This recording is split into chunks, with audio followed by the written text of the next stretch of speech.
Okay, this is Math 131 section 2.2, and we're going to talk about subsets in this section. So when we say a set is a subset of another, so we said set A is a subset of set B, then we use this notation, A, and it's like sort of like a sideways U with a bar line under it, okay? And that means that everything in set A is in set B, okay? And it also means that they can be the same. Okay, so they can be the same set. So think of that little bar underneath as sort of like a equal to. Okay, one way to think of that is like less than or equal to. So like A can be part of B, like everything in A can be in B, and they can be the same as well. Okay, so think of that as like an equal to when we talk about subset. Okay, the notation with a little slash through it means A is not a subset of B. Okay. So whatever, we'll see. We'll look at examples of that. So when you're doing that, to show that, you must find at least one element of set A that is not in set B. Okay, and that's how you show that it is not a subset of set B. Is just to find one thing in A that's not in B. Okay, so for example, let's say set A is boat, train, plane, and set B is boat, train, plane, automobile. Now everything in A is also in B, so we can say that A is a subset of B.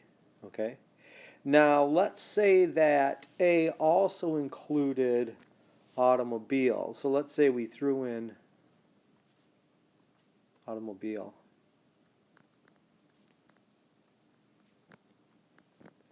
Set A. This would still be true, okay? Because everything that's in set A is in set B. You know, it has automobile in A now, and they can be the same. So now they're the same set, right? Now, if we threw something else in here like car, you know, well, we won't use car. Let's use toy or something like that. So if we threw toy in A, then it would not be a subset, okay? Okay, here's the other notation that's a little bit different. When we don't have the underline, we say it's a proper subset. Okay, so set A is a proper subset of set B, and we use this notation. Okay, now that's true if and only if all of the elements of set A are elements of set B. So everything in A is in B, and they're not equal to.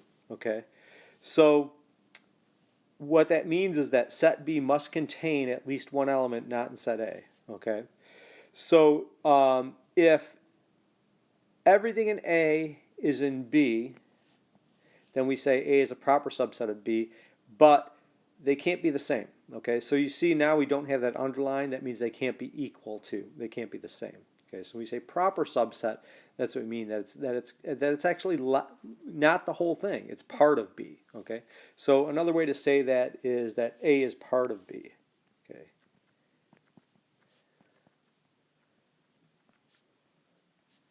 but not all of B. Okay, so that's another way to define proper subset, is to say that A is part of B. So here's an example. Let's say A is jazz, pop, and hip hop, and B is classical, jazz, pop, rap, and hip hop. We see that everything in A, jazz, pop, and hip hop, are all in set B. So all of the elements of set B are contained in set A are contained in set B, and that we can say sets A and B are not equal. Therefore, A is a proper subset of B. Now we could also say this too. We could say that A is a subset of B, right? Because now this says they can be equal, but they don't have to be equal, but they can. Okay, so in this case, what we're looking for is for regular subset.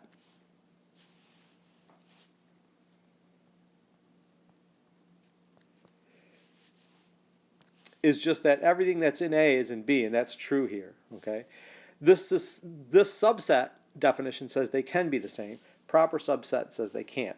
You know, that there has to be something in B that's not in A. So in this case, both of these are true. A is a proper subset of B because A is part of B, and then there's stuff in B that's not in A.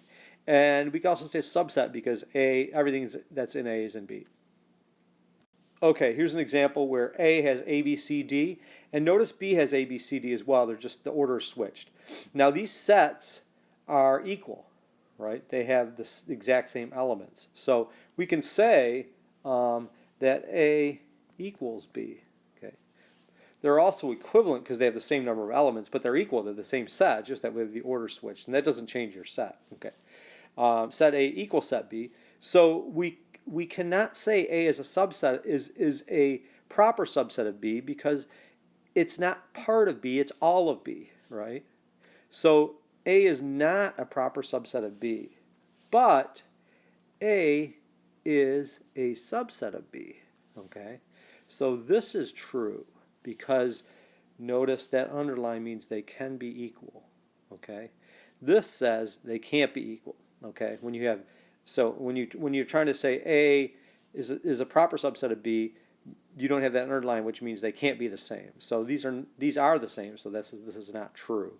A is not a proper subset of B, but A is a subset of B. Okay, now we want to look at how many different, unique subsets there are in a set where n is the number of elements in the set. Okay. And that is 2 to the n, okay?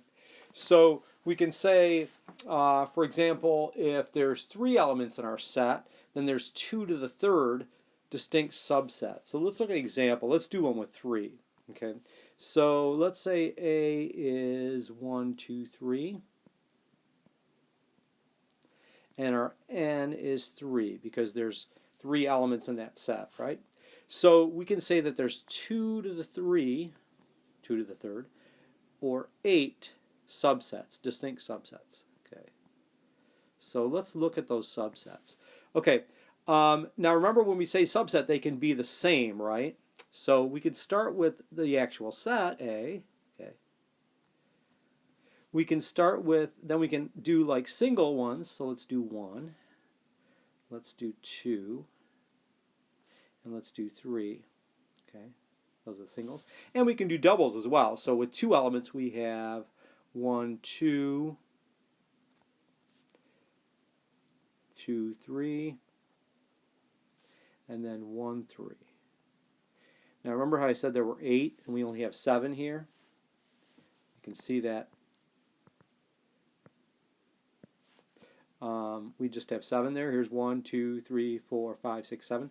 There's one more that we can always use too, and that's just the empty set. So we can always include the empty set as a subset too.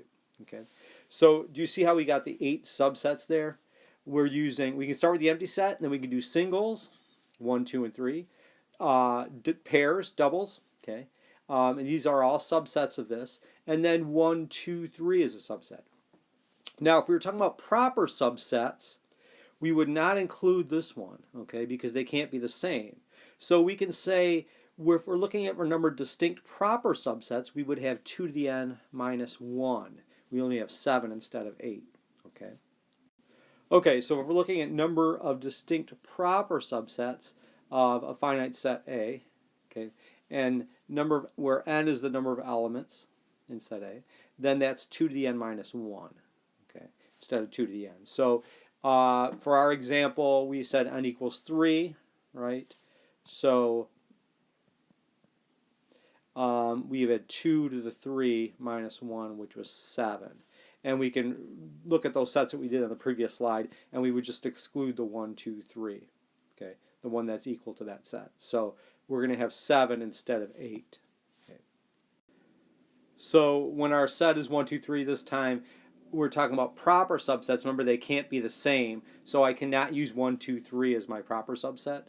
So it's going to be just the other ones. So empty set, all the sets with just one element in it, 1, 2, and 3, and then all the sets with 2 elements, 1, 2, 1, 3, and 2, 3. So here we have 1, 2, 3, 4, 5, 6, 7 proper subsets. We can't use 1, 2, 3, so that's why we don't have 8. That's why you're subtracting 1 there. Okay, so here's another example. Here we have 4 elements, right? S, L, E, D are our elements, sled, but we're going to use the letters of sled. Okay, so let's look on the next slide and we'll see what all the subsets are, first of all. Okay. Okay, so for SLED, we have 4 elements in our set, and 2 to the n, 2 to the fourth is 2 times 2 times 2 times 2 is 16. So we have 16 distinct subsets. First, we'll use all the elements. That would be where it's equal to the set. Then these are all the possibilities with 3 elements: SLE, SLD, SED. Now notice we're starting with S and then just doing the other ones by 2s. And then LED, okay, and that's it, right? EL and D, and ELS, DLS, and SED. So if you change the order, it's the same set. So we have 4 different ones with 3 elements. Okay? And then for 2 elements, we have SL, SE, SD, and then LE, LD, and then ED. Okay, so we have those 5 with 2 elements, and then the single ones, there's 4, right? S, L, E, and D, and then don't forget the empty set. So if you add those up, we have 1, 2, 3, 4, 5, 6, 7, 8, 9, 10, 11, 12, 13, 14, 15, 16 possible distinct subsets when you have 4 elements. Okay, if we're talking about proper subsets, we would get rid of that SLED, and that would give us 15. Okay, so remember, proper subsets, you can't have the same set. Okay, it has to be smaller than the original set. So we would get rid of that SLED one.